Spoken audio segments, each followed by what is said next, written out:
Hello les amis, aujourd'hui une petite vidéo sur le thème des banques et de l'argent. On m'a sollicité dernièrement pour parler des banques et bon, c'est pas un sujet qui me passionne spécialement, mais c'est peut-être un sujet qui peut aider certaines personnes un peu à se réveiller. Et du coup, qu'est-ce que je peux dire sur les banques? Ben, premièrement, c'est effectivement les entreprises qui sont responsables de la circulation de l'argent. Et puis, comme vous le savez aujourd'hui, ben, l'argent, c'est le pouvoir. Et, et le pouvoir, c'est l'argent aussi. D'ailleurs, ça se voit de façon assez évidente quand on voit, surtout dans les pays dirigeants comme les États-Unis, quand on voit les présidents qui sont ces dernières années au pouvoir, c'est que des milliardaires, donc c'est plus que des gens riches qui peuvent accéder maintenant aux plus hautes places du pouvoir. Et inversement, les plus hautes places du pouvoir rendent les personnes riches, évidemment. Donc c'est complètement lié. Et, euh, et les banques, effectivement, elles ont un rôle central là-dedans. Il faut savoir que l'argent est fabriqué. C'est vrai que bah, il y a beaucoup de personnes qui se posent pas de questions et ma foi, si elles vivent heureuses comme ça, tant mieux. Mais en même temps, généralement, quand on avance les yeux fermés, il faut pas trop s'étonner de se prendre de temps en temps un poteau, un arbre ou autre chose dans la figure. Mais l'argent est fabriqué, donc généralement c'est la banque centrale. Mais l'argent est fabriqué, donc c'est des machines qui fabriquent soit des pièces, soit des billets. Et après, cet argent est mis en circulation pour pouvoir faire les échanges ben, qu'on connaît. C'est sûr que cet argent est très pratique pour pouvoir simplement acheter de la nourriture, par exemple. Donc sur l'aspect fonctionnel, évidemment qu'on a besoin de l'argent et des banques, mais ce qui est totalement dysfonctionnel, c'est de nos jours comment c'est géré. C'est-à-dire que ce n'est plus du tout géré par les États qui sont sages et puis qui essayent de mettre à disposition de leur population ben, un certain pouvoir d'achat, un certain confort avec cet outil de l'argent. Aujourd'hui, les dés sont pipés, enfin ça fait déjà longtemps, mais les dés sont pipés. Donc malheureusement pour les travailleurs qu'on est, en tout cas moi je le suis ou je l'ai été, là je suis un peu en transition, mais euh, ben, on fait beaucoup d'efforts. Euh, on va travailler, on fait des choses pour gagner de l'argent. Et ce qui est un peu malhonnête dans cette histoire, c'est que c'est pas le 100% de l'argent. Bon, je vais pas rentrer dans les détails, c'est très compliqué. Mais pour ceux qui sont intéressés à vraiment comment fonctionne l'argent, vous trouverez des vidéos sur YouTube qui sont vraiment très bien faites par des économistes qui ont compris, hein, parce que malheureusement, la plupart des gens qui travaillent dans des métiers de l'argent ne comprennent même pas comment ça fonctionne. Parce qu'évidemment, si on comprend vraiment comment ça fonctionne, puis qu'on voit que c'est malhonnête, ben, on aurait peut-être plus envie de travailler pour ça, quoi. Mais néanmoins, il y a des belles vidéos sur YouTube par rapport à ça. Il faut savoir que l'outil principal pour créer de l'argent qui est utilisé, alors bien sûr il est créé, comme je le disais, avec des machines, mais sous quelles règles? C'est-à-dire évidemment on ne peut pas produire une quantité énorme d'argent sans réfléchir un tout petit peu parce que ça poserait évidemment des gros problèmes si tout à coup il devait y avoir trop d'argent sur le marché. Hein, il y a les systèmes d'inflation, de déflation, etc., de valeur de la monnaie. Si la monnaie par rapport aux échanges, ça c'est aussi une grosse magouille, les échanges d'argent entre les pays, mais si la valeur de l'argent se déprécie trop, bah, c'est pas du tout bon pour le pays. Si le pays veut rester quand même à un certain niveau de richesse, si votre argent, votre monnaie locale ou votre monnaie nationale, elle vaut plus rien, vous êtes très embêté pour importer, exporter, faire les échanges, et donc du coup, vous devenez petit à petit un pays pauvre. Euh, Moi, j'habite principalement en Suisse, donc du coup, vous le savez peut-être, mais l'argent suisse est une monnaie refuge parce que c'est une monnaie forte, justement, qui ne varie pas beaucoup. Et puis, grâce à la politique suisse aussi, qui est assez stable, on a quand même une démocratie qui est un peu moins mauvaise que la plupart des démocraties qu'on peut trouver dans d'autres pays. Ça fait que finalement, la l'économie suisse est stable. Donc, euh, donc du coup, quelqu'un qui est très riche et qui a par exemple son argent en yens ou bon, peu importe la monnaie, et puis si le yen commence à perdre de sa valeur, la personne perd de l'argent. D'où elle préfère changer ses yens en francs suisses, ouvrir un compte en Suisse, placer ses yens en francs suisses et ainsi elle est sûre de pouvoir conserver son patrimoine monétaire euh, au cas où la monnaie dans laquelle était son patrimoine à la base se déprécie. Mais tout ça pour dire que effectivement les banques créent principalement, enfin les banques ont créé énormément de règles entre eux, hein. Il faut savoir que c'est un club fermé. C'est plus du tout une institution ouverte avec laquelle on peut. Ça devrait normalement les habitants d'un pays et son gouvernement devraient avoir le droit de regard, bien sûr, sur sa monnaie. Ça paraît être une évidence, mais c'est pas vraiment le cas. Après, chaque pays, ça diffère un peu, hein. Ça, c'est aussi si vous êtes intéressé à les regarder. Après, moi, je fais pas une conférence sur l'argent là, mais sur dans chaque pays, ça diffère. Mais effectivement, le pays pose des règles pour fabriquer et gérer l'argent. Et tout ça, c'est fait entre certaines personnes qui ont petit à petit privatisé les banques, quoi, voilà. Donc, en fin de compte, bien sûr, l'argent c'est le pouvoir. Donc, que si vous êtes au pouvoir, vous allez mettre le plus rapidement possible la main sur la place financière, sur les banques. Si vous voulez vous garantir le pouvoir, il faut de l'argent. Et si vous voulez de l'argent, il faut vous garantir le pouvoir. Donc tout ça, c'est lié. Enfin, ces gens-là sont évidemment très, très liés. Mais ce que je disais, c'est que la banque devrait normalement être au service du peuple. euh, et bien sûr qu'on devrait avoir un droit de regard et on devrait normalement pouvoir gérer ça pour que en fait la banque soit un outil pour le peuple, quoi, pour le citoyen, pour qu'il puisse avoir une rémunération correcte, qu'il puisse avoir une retraite correcte, etc. L'argent, c'est quand même le support de base à tous nos échanges, que ce soit nos échanges de services par rapport à aller faire un soin chez le médecin ou pour des biens matériels, c'est la base de tout. Donc je suis toujours très très étonné de voir à quel point, j'allais dire les gens sont naïfs, mais c'est plutôt sont endormis, c'est-à-dire de, de passer toute une vie à courir après l'argent, à être impacté par l'argent depuis la naissance. Alors la naissance, on s'en rend pas compte, mais depuis notre plus jeune âge jusqu'à notre mort, on est impacté par cette histoire d'argent parce qu'on peut avoir des problèmes d'argent. Enfin, on en a besoin pour avoir des services même vitaux, quoi. Manger, hein, dormir, voilà, on a besoin d'argent pour tout. Donc je suis assez étonné que les gens comment dire, sont en contact avec l'argent et sont hyper concernés de façon directe toute leur vie par l'argent, mais à aucun moment de leur vie ils s'intéressent à comment fonctionne l'argent.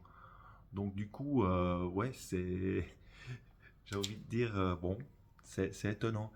Mais on devrait, bien sûr, dans un monde un peu plus juste, le citoyen, les citoyens et le gouvernement devraient, bien sûr, pouvoir avoir déjà comment dire, accès à tout ce qui se passe dans les banques et dans la fabrication de l'argent pour que ce soit fait de façon claire et de façon calculée et pas ce qui se passe aujourd'hui, c'est-à-dire que les banques, elles font ce qu'elles veulent, quoi.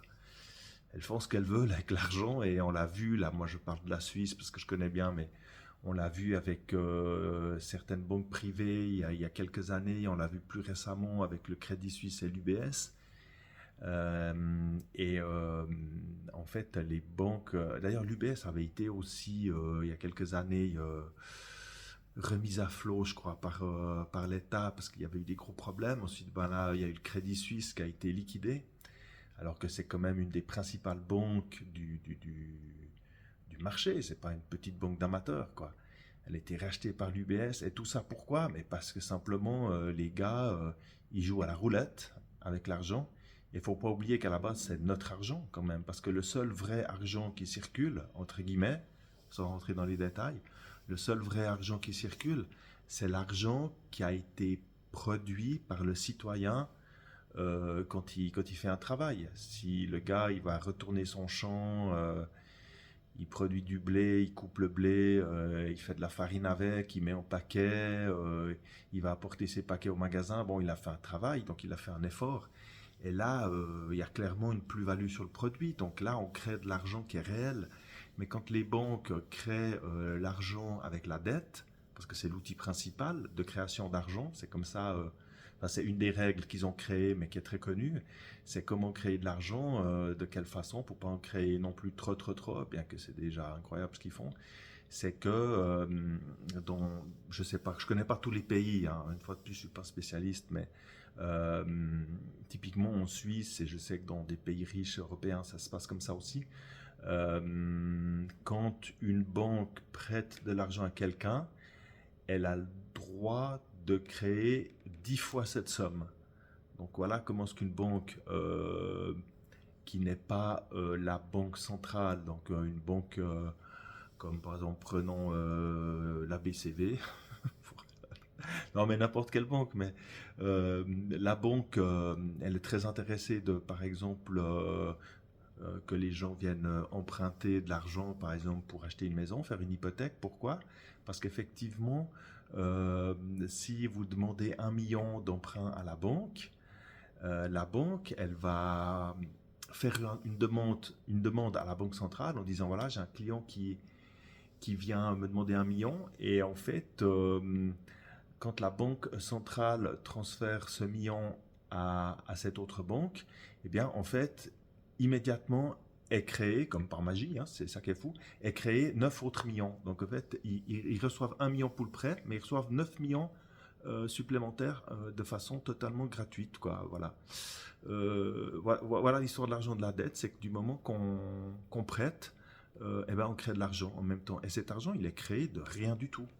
De rien du tout. Donc c'est de l'argent qui a à la base aucune valeur, puisqu'il n'y a pas de travail, il n'y a pas de marchandises qui ont été créées. Donc voilà, c'est super facile pour les banques d'avoir de l'argent, puisque chaque fois qu'elles prêtent, ils en reçoivent 10 fois plus.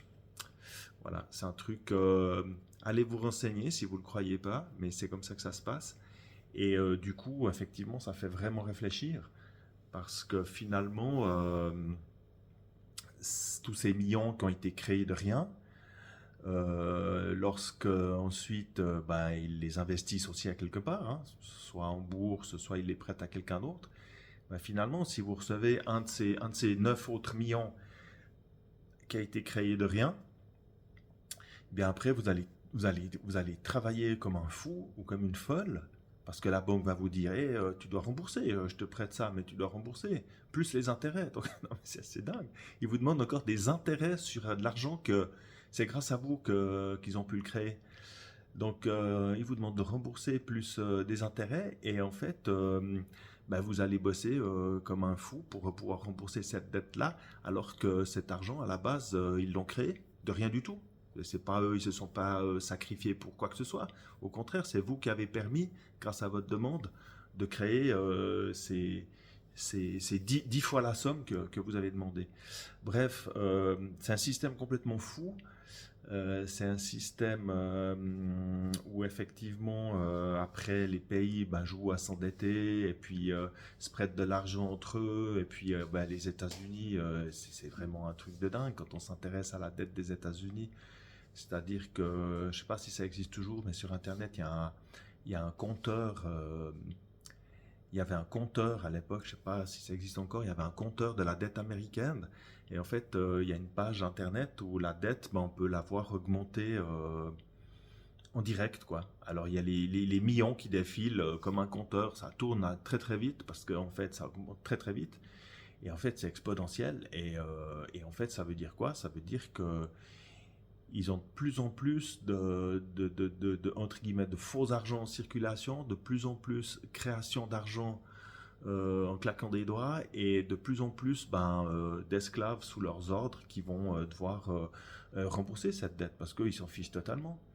Et comme le Crédit Suisse qui est tombé il n'y a pas si longtemps que ça, quand une banque finalement à force de jouer au casino et de faire n'importe quoi avec l'argent, tout d'un coup se plante. Parce que des fois, ils sont mauvais en plus. En plus, ils sont mauvais pour gérer l'argent. Donc du coup, ils investissent sur des marchés pourris et tout, et dans d'autres pays, et finalement, tout d'un coup, il y a un crash qui se passe. En fait, ils s'en fichent totalement parce que quand c'est une banque d'une certaine taille, too big to fail, donc l'État va venir renflouer la banque. Voilà, l'État va se débrouiller avec la banque centrale pour renflouer, pour racheter, pour diluer les pertes, etc. Et pour faire que la banque s'éteigne, enfin soit sauvée, ou soit s'éteigne de façon tranquille et paisible sans créer de remous, quoi. À part éventuellement les remous des petits emprunteurs, Monsieur Tout le Monde qui a emprunté pour sa maison et puis qui a déjà des dettes jusqu'au cou, puis celui-là, il se retrouve à la rue. C'est ce qui s'est passé aux États-Unis aussi il y a quelques années. Mais ça, c'est pas grave, hein, évidemment. Moi, je plaisante, mais les gros dirigeants s'en fichent, quoi. Voilà, quoi en dire encore plus sur les banques? Je crois que j'en ai déjà trop dit. Euh, c'est vraiment plus une vidéo de réveil qu'une vidéo de conseil. C'est juste pour dire aux gens, mais si vous êtes intéressé par l'argent, parce que si vous avez besoin d'argent dans votre vie, il me semble que c'est un peu tout le monde, mais bon, il y a des gens apparemment ils s'en fichent, hein. Si vous avez besoin d'argent dans votre vie, et si vous devez fonctionner avec, et si vous aimeriez acheter une maison pour votre famille, ou je sais pas, intéressez-vous un petit peu déjà au fonctionnement de l'argent. Ça peut être très étonnant, puis ça peut aider un petit peu à se réveiller, à prendre conscience euh, que ce monde dans lequel on vit, eh bien, est fait de bien des croyances et bien des choses très fausses qui nous font fonctionner aussi également de façon fausse et puis qui nous soumettent finalement. Enfin, voilà, c'est un peu l'histoire de la matrice de nouveau, hein. La matrice, elle est faite d'une façon que le petit citoyen, il se plie aux règles de la matrice. Et puis, pour que ça fonctionne vraiment bien, effectivement, il ne faut pas que le citoyen se révolte, il faut que le citoyen soit d'accord. Et comme le citoyen, lui, c'est un peu de sa faute quand même, c'est la faute de tout le monde, hein. C'est pas seulement la faute des dirigeants qui sont méchants, c'est qu'à un moment donné, il faut aussi prendre sa responsabilité et dire si j'accepte ce système, je suis co-responsable. Parce que si quelque chose vous plaît vraiment pas, dites non, quoi, dites-le clairement et honnêtement, comme je dis toujours, on est beaucoup plus nombreux en tant que citoyens, en tant que population de base, on est beaucoup plus nombreux que ceux qui sont au pouvoir. Ceux qui sont au pouvoir, c'est vraiment quelques personnes. Donc, c'est de la responsabilité des personnes aussi de bouger et de dire non à un système si ça leur convient pas. Mais souvent, les gens préfèrent, même quand ça leur convient pas, même quand ils ont des difficultés, même quand ils arrivent bientôt plus à boucler à la fin du mois, plus à manger, plus à partir en vacances, ils préfèrent quand même rien dire et être soumis pour simplement être tranquille. Voilà, c'est plus facile de s'asseoir et de rien dire plutôt que de se lever, de bouger et de changer les choses, quoi. C'est plus facile. Donc voilà, tant que l'humain restera un gros flemmard, peut-être que les choses elles changeront pas. Après, c'est sûr qu'il y a d'autres choses à faire aussi, peut-être plus pertinentes. Ça dépend, chacun ses choix. Voilà, j'ai parlé très longtemps sur les banques. Je pensais que ça allait être plus court. Mais, et pourtant, j'en ai pas dit grand-chose, hein. C'est vraiment comme beaucoup de sujets, finalement, si on a envie de s'y intéresser, une fois qu'on va regarder un peu de près, il y a souvent beaucoup de choses à découvrir, à apprendre. Les sujets sont complexes. Et la banque et l'argent, c'est quand même un sujet central, puisque c'est un outil principal pour tous les échanges des biens qu'on a besoin. Et puis c'est aussi un outil pour les dirigeants principal de pouvoir. Donc c'est vraiment quelque chose qui devrait être central. C'est quelque chose qui, dans un monde un peu plus juste, un peu plus sage, devrait être partagé et devrait être vraiment un sujet ouvert et pas un sujet qui est tenu en main seulement par quelques personnes. Voilà, sur ce, les amis, je vous souhaite une belle fin de journée et je vous dis à bientôt pour une prochaine vidéo. Bye bye!